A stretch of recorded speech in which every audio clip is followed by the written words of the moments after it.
If your bill does not pass, Senator, and we are in November and we have, let's say, half the cases that we have right now, which would still be troubling, could we go through with an election? I know the Constitution and I know the complications there, but granted, when the Constitution was written, there was not a pandemic that has already taken the lives of 40,000 people. Yeah. Can we follow through with that? Listen, first of all, there's a bit of confusion out there, which but let's clear it up. The president does not have the power to change the election. It would have to be an act of the United States Congress. I don't see that happening. So based on where we are today, I believe that this election for who will be the next president of the United States will occur in November as was planned. Now, what we do is we have to put in place then an ability for people to be safe and vote. Because look at what happened in Wisconsin. We just learned 7 voters in Wisconsin have been diagnosed with COVID-19.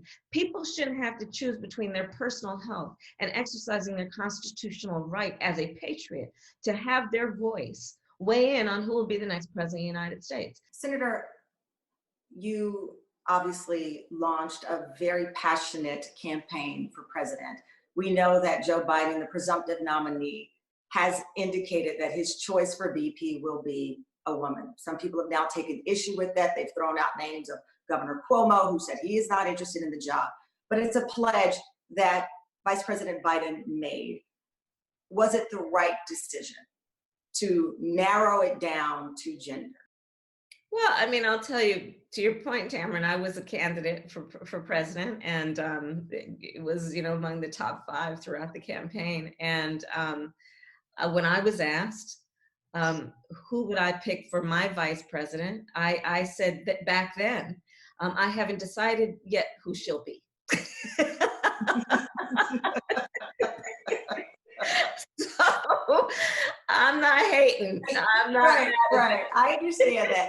Okay, well, let me get to the chase here. You know your name is on the short list. I've read every answer you've given to the question as to whether or not you want to be the running mate for Joe Biden in the upcoming election. You've said you need to focus on COVID-19, the bill that you've proposed, and the fight ahead. But what we know is by the clock, COVID-19 will not be gone by November. We will still be dealing, if nothing else, with the massive economic pain that this pandemic has caused.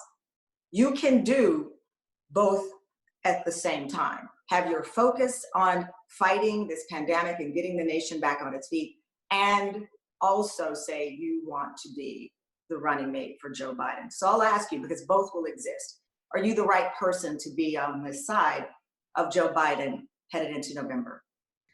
Tamron, I cannot express enough how serious I am about the immediate need we have to deal with the fact that we have over 800,000 people in America who have tested positive, and we still don't have enough tests out there.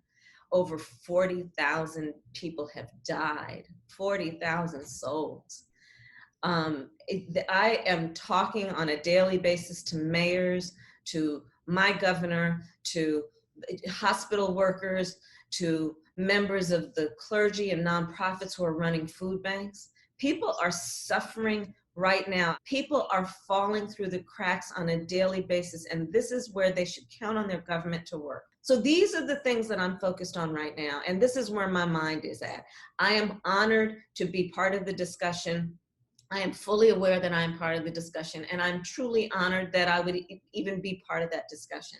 But November is such a long time from right now and where we are, and that's where I'm focused. That's where I'm focused.